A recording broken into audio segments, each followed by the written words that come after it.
Good afternoon, everyone. We continue our study in the book of Joshua. And the previous weeks, we were looking at Joshua chapter 15. And we had discussed the border of Judah is Jerusalem southwards. And then whatever is Jerusalem upwards will fall into the land of the children of Joseph. And so we had seen in the earlier chapters that there was a piece of land on the eastern shore of the Jordan towards the northern part where Og was in the Bashan area. And we call that Manasseh East, where the eldest son of Manasseh, Machir, had taken possession. And and that is a very strategic piece of land because Machir is a warrior and he protects the eastern borders of the promised land. After Judah comes the children of Joseph. And when we talk about the children of Joseph, we're talking about the two, Ephraim and Manasseh. And so we're now beginning with Ephraim. So the lot, remember, every time we talk about the lot, it is a divine um, drawing lots. Somehow, when the lots fell, it was how God would have told them how to divide the land. And so, in this case, the lot of the land, somehow using the Urim and Thummim, had indicated that the children of Joseph will get it from the Jordan by Jericho to the waters of Jordan on the east, which would be the river, to the wilderness that goes up from Jericho through the mountains to Bethel, and Bethel to Luz, and pass along the border of the what we call the Arki at Ataroth, and then went down westward to the boundary of Yalefti. That's how we call that, as far as the boundary of the lower Beth Horon to Gezer, and it ended at the sea. Now, this is the children of Joseph, Manasseh, and Ephraim. Just roughly, as I could attempt to draw the borders, if this was the border, and this is the Dead Sea, and then there is the River Jordan, and then it will come to the Sea of Galilee or the Lake Kinneret. And you find that on this part of it would be Manasseh. That was the eastern side. And so everything here, Jerusalem, below, would be Judah. And so we're talking about Jericho, which is right here, and all the way up somewhere to this part, and it ends by the sea, right? Ends by the sea. So roughly, this would be the children of Joseph, and by that would be Manasseh and Ephraim. So one piece to Ephraim and the second piece to Manasseh, which is on the western side of the river Jordan. The text begins for the children of Ephraim. Now, understand that Ephraim was blessed by Jacob towards the end of the book of Genesis, where the sons were presented to Jacob, uh, and Manasseh was situated on the right side of Jacob, and Ephraim on the left side of Jacob, so that had he stretched out his hand, he would have blessed the elder Manasseh with the right hand, and Ephraim the younger with his left.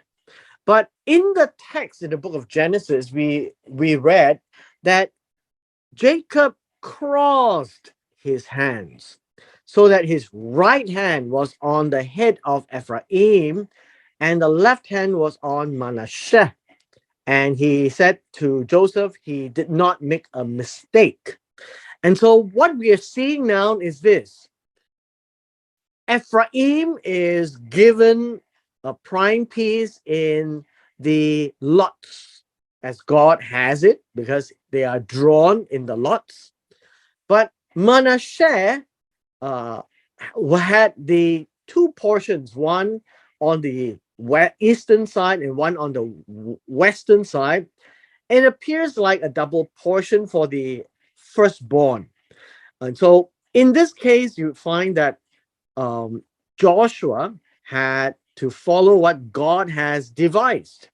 And so Ephraim takes first bite of the cherry, so to speak, uh, in the promised land and is given according to their families. And the border of their inheritance on the east side was Ataroth at Adar, as far as Upper Bet Horon. And the border went toward the sea on the north side in Michmatath. And the border went around eastward to Ta'anath Shiloh and passed by it on the east of Yanohah. And it went from Yanohah to Ataroth. This is one piece of land from Jericho all the way to the east, the west border, which would be the sea. Now, understand this, that the border went out from Tapua to Brook Kana, and it ended by the sea. This was inheritance of Ephraim. In this part of the land, you would also find the land of Samaria. The separate cities for the children of Ephraim were among the inheritance of the children of Manasseh. What does this mean in verse 9 is this, that in the inheritance of the children of Manasseh, meaning the land that Manasseh or Manasseh was possessing, there were separate cities that were in the land, right, of Manasseh. And later on, you also see that there will be some separate cities for Manasseh in the northern part of their land. We look at verse 10, which is a commentary, which is a very interesting commentary. They, Ephraim, did not drive out the Canaanites who dwelt in Gezer, but the Canaanites dwelt among the Ephraimites to this day and have become forced laborers. Now, this idea of forced laborers uh, literally means they were servants, right? They were servants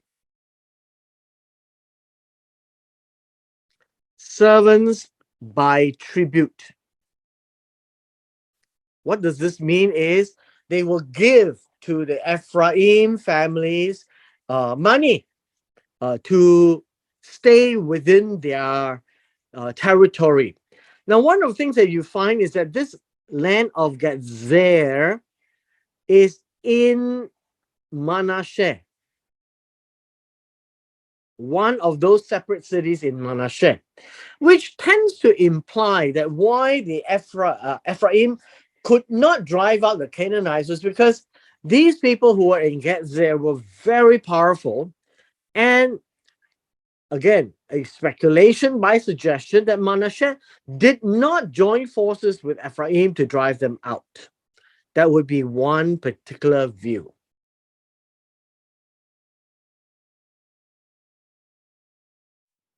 We carry on with chapter 17 because we're still talking about the children of Joseph.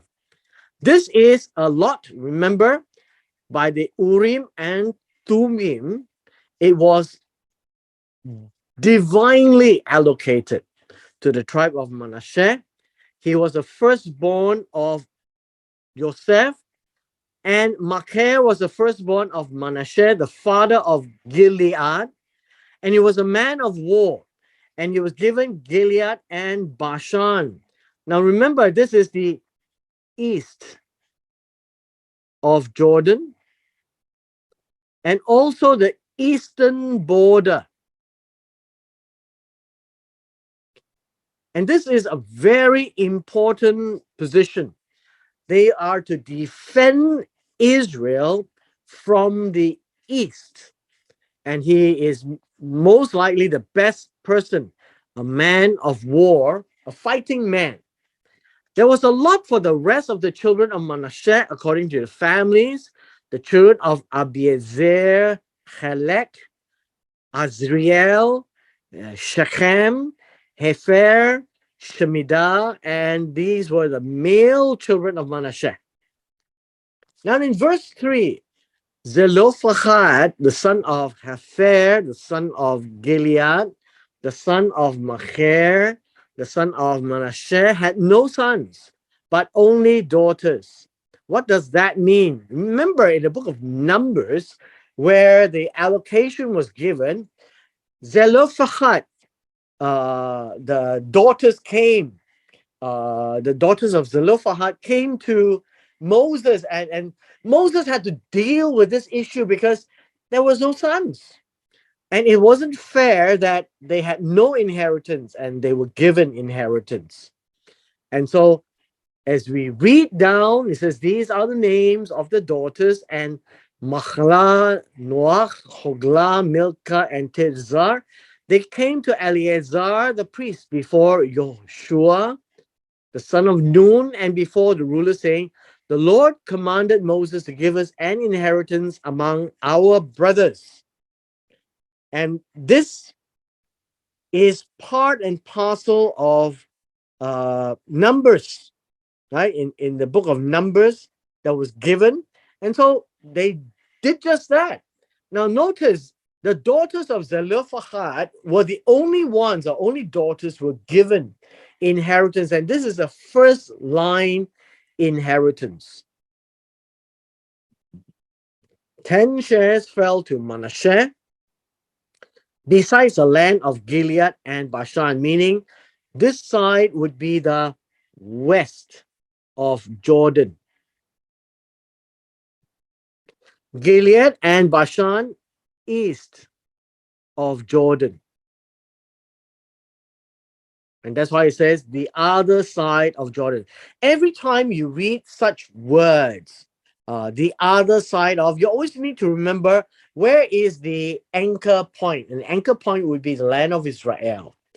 Because the daughters of Manasseh received an inheritance among his sons, the rest of the sons had the land of Gilead. The territory of Manasseh was from Asher to Mikmatat, that lies east of Shechem. Now, Shechem is the city that was in between Mount Ebal and Mount Gerizim. And today it's called Nablus. The border went south to the inhabitants of En Tapua. The Manasseh had the land of Tapua, but Tapua on the border of Manasseh belonged to the children of Ephraim as a city, right? The land of Tapua belongs to Manasseh. The city of Tapua on the border of Manasseh belonged to the children of Ephraim. And the border descended to the brook Kana, southward to the brook, and these cities of Ephraim are among the cities of Manasseh. The border of Manasseh was on the north side of the brook, and it ended at the sea. Now, Manasseh and Ephraim is just on top of each other. So Manasseh is on the north of Ephraim. And the south was Ephraim, north was Manasseh. And south of Ephraim would be Judah. And the sea was its border, which is on the west. Manasseh's territory was adjoining Asher on the north and Issachar on the east. Now, what does that mean would be if we had this, then we have Judah, we would have Ephraim, Manasseh,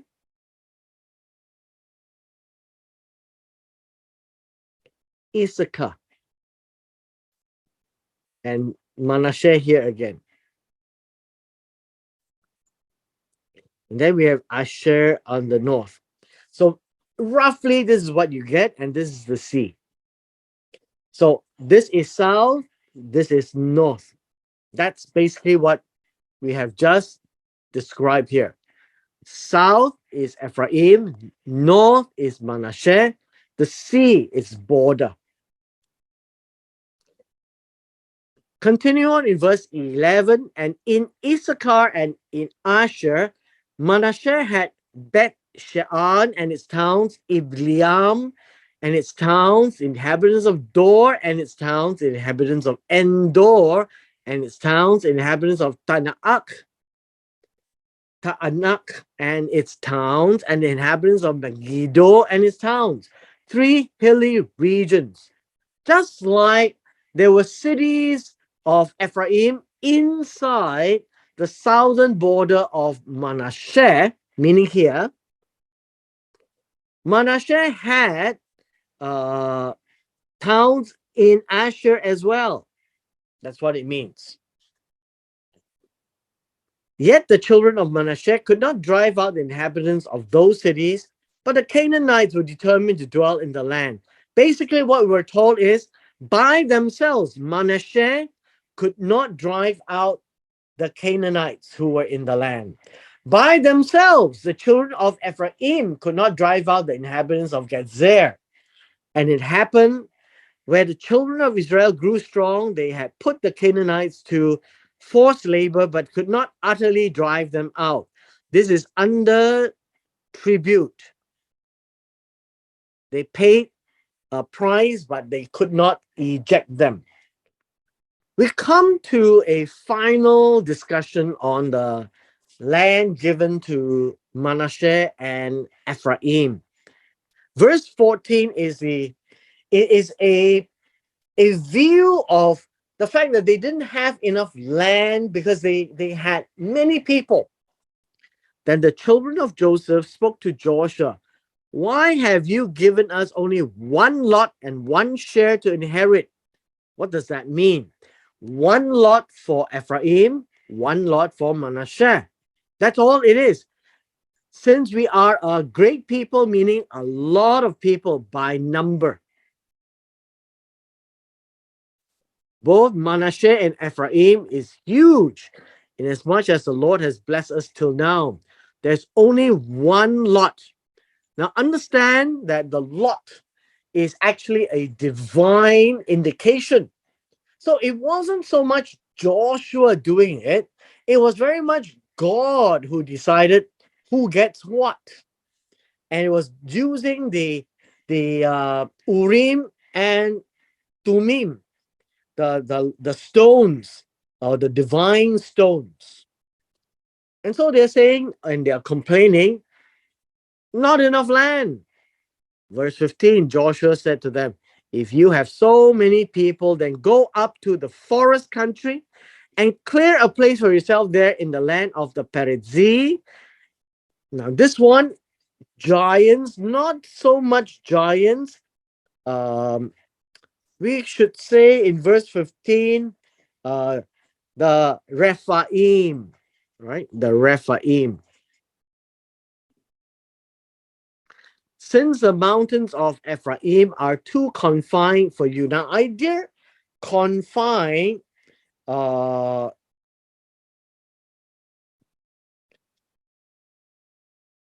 since that it appears to be um, too narrow, right? Too narrow. What else can we say? Too narrow, too pressed together. They're complaining that they didn't have enough land. And so Joshua said, "Why don't you just go up to the forest country and then clear there the Perizzim and the Rephaim, and then you have land." And the children of Joseph, which is Ephraim and Manasseh, said, "The mountain country is not enough for us, And all the Canaanites who dwell there of the valley have chariots of iron, which means that they are warriors. All right. Very powerful. And those who are of Beth Shean and its towns, and those who are of the valley of Jezreel. Now, the valley of Jezreel is just a little bit north on the sides of Mount Carmel, and and they were powerful people because they were chariots. They knew how to use iron, right? And the children of Joseph was not prepared to drive them away. And so the answer that Joshua gave is the same. And Joshua spoke to the house of Joseph, to Ephraim and Manasseh. Now, that is a different way of expression, right?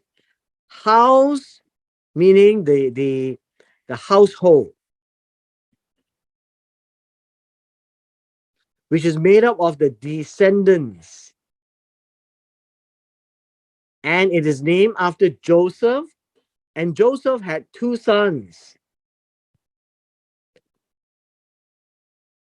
Ephraim and Manasseh. So together they are called the house of Joseph. Spread it out, it's just Ephraim and Manasseh. Now, just to recall, the reason why Joseph was split into two was because the Levites had no share of the land, so would not be drawing lots. And in order to have the same 12 pieces back, which is supposed to be 12 loaves of bread in the eyes of God, the 12 tribes of Israel, the land needs to be divided into 12. But since there is no more Levi, there needs to be a replacement, and thereby Ephraim and Manasseh came into the picture. And together they were powerful, by themselves they were weak. You are a great number of people and have great powers. You shall not only have one lot. Now, instead of giving a lot, they are assigning the mountain country is yours. Although it's wooded, this would be the forest country. You shall cut it down, and the farthest extent shall be yours. You shall drive out the Canaanites, though they have iron chariots and are strong.